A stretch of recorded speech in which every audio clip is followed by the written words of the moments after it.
ഇനി പകലിൻ പൊന്നോർമകൾ ഒറ്റയ്ക്കു പോയി പൂക്കാലം നിൽപ്പായി തരുനിര താഴെ കത്തുന്നു കണ്ണിൽ പൂപ്പാടം.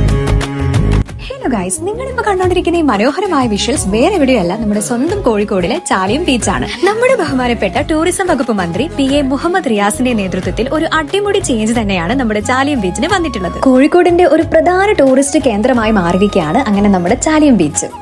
ഒറ്റയ്ക്കു പോയി പൂക്കാലം നിൽപ്പായി തരുനിര താഴെ. അതുപോലെ തന്നെ നമ്മുടെ ഫറോക്കിൽ PWD റെസ്റ്റ് ഹൗസ് അതിന്റെ എല്ലാ പണിയും പൂർത്തിയായി ഇനാഗ്രേഷന് വേണ്ടി ഒരുങ്ങിക്കൊണ്ടിരിക്കുകയാണ്.